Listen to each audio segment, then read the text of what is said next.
Have you ever received one of those messages that turns your stomach?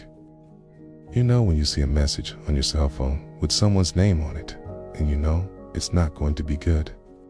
Or when an official letter arrives in the mail and you just stare at the envelope, too afraid to open it. I was reflecting on this and remembered an incredible story that happened almost 3,000 years ago. A king received not just one, but several letters that literally threatened to destroy everything he loved, and his reaction completely changed how I see dealing with life's worst news. Stay with me, because this story will teach you something that can transform the way you face the hardest moments of your life. I promised it's worth every second. We live constantly bombarded with information, right? Instagram showing off everyone's perfect lives, the news full of tragedy, SMS arriving non-stop, and then that message comes, the one that changes everything. It might be the doctor calling with your test results, or your boss asking to have a word, or the person you love texting, "We need to talk," or worse, silence. I remember when my dad called me that day. His voice said it all. He didn't even need to explain much. Sometimes you just know your life is about to change before a single word is spoken.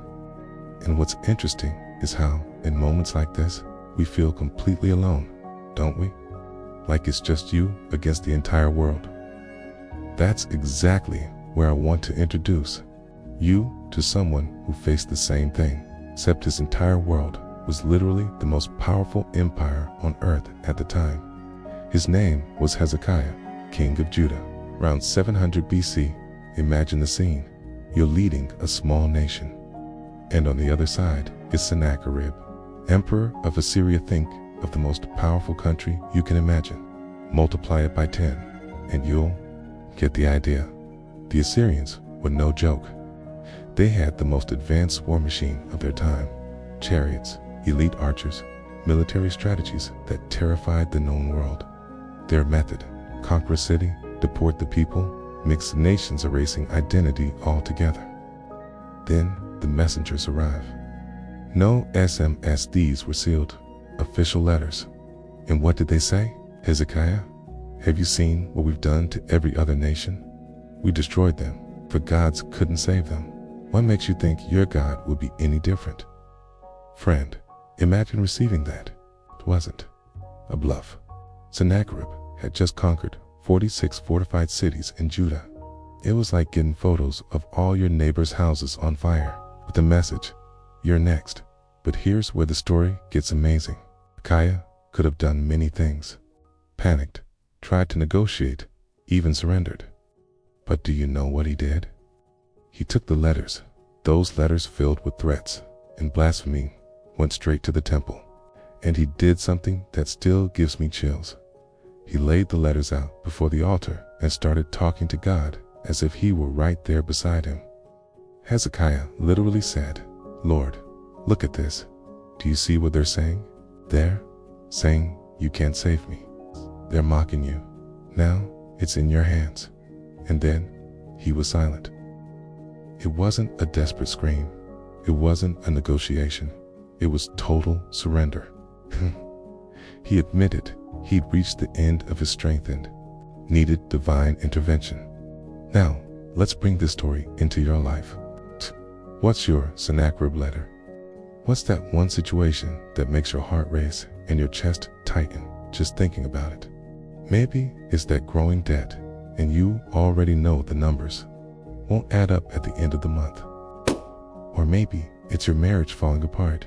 You can't even look each other in the eyes anymore. Maybe it's a child making destructive choices, and you've run out of ways to help. Or maybe it's something heavier, a diagnosis that changed everything.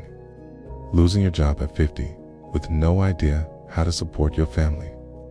A lawsuit that could take everything you've built in life. I know there are people watching this right now, going through situations that seem hopeless. You've tried everything. Talked to everyone, lost sleep, looking for answers, and nothing. Hezekiah's lesson is simple but revolutionary. Sometimes The best strategy isn't frantic action, it's quiet confidence before God.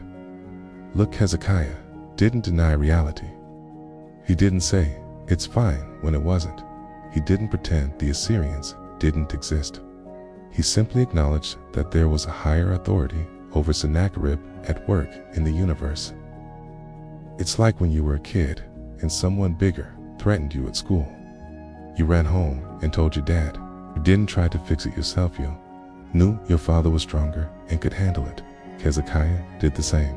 He ran to the father and said, "Dad, look what they're saying about you. Look how they're threatening me. I can't handle this alone." Then he waited. I want to propose something that might sound too simple to work, but is deeply transformative. I want you to do what Hezekiah did. Have your moment to lay your letters before God. First, be specific. Don't be vague. Let's take that situation. Stealing your peace, whether illness, relationship, finances, and talk to God about it directly. If it helps, write it down. Lay the facts on the table.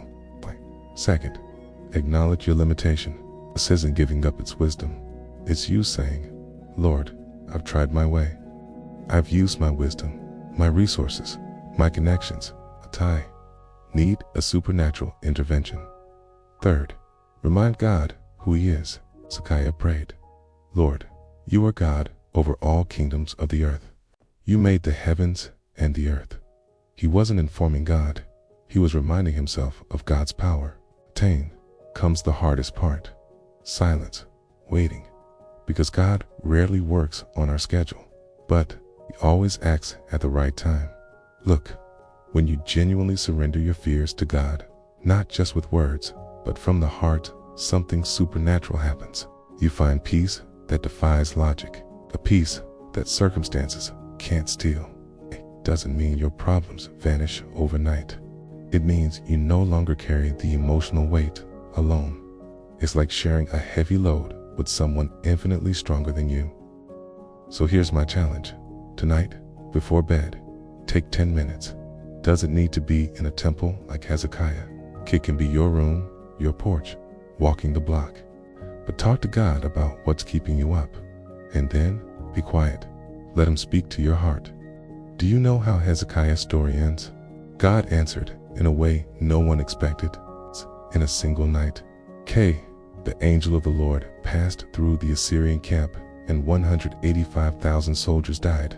Sennacherib woke up in a graveyard and ran home.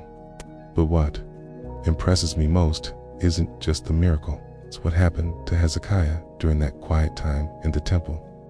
He entered in despair and walked out in peace. He went in defeated and came out knowing the God of the universe was fighting for him. The transformation happened before the miracle. The peace came before the solution, because he discovered something that changed everything. Even in the face of the worst news, and all the odds point to defeat, there is still a God who rules over all things, and He knows your situation better than you do. He sees the end of your story while you're still in the middle of the storm. He has resources you've never imagined, connections you don't even know exist, and solutions your mind can't yet comprehend. So I want you to hold this in your heart. You don't need all the answers. You don't need to see the whole path. You just need to trust that someone bigger than your circumstances, wiser than your fears, and more powerful than your problems is in control. And that someone isn't indifferent to what you're going through. He cares. He's by your side, and He will fight for you. If this message touched your heart in any way, I want you to do 3 things for me. First, leave a comment down below. You don't have to go into detail, but share what area of your life you're surrendering to God today. I read every comment and pray specifically for each situation. Second, if you know someone going through a hard time, man, we all just share this video with them. Sometimes God uses one word at the right time to change a life. Third, subscribe to the channel and turn on notifications. Every week, I post content that will strengthen your faith and help you walk closer with God. And remember, no matter what letter you received today. There's a God who read it before you did and already has the solution. Trust him. See you next time, and may God bless you greatly.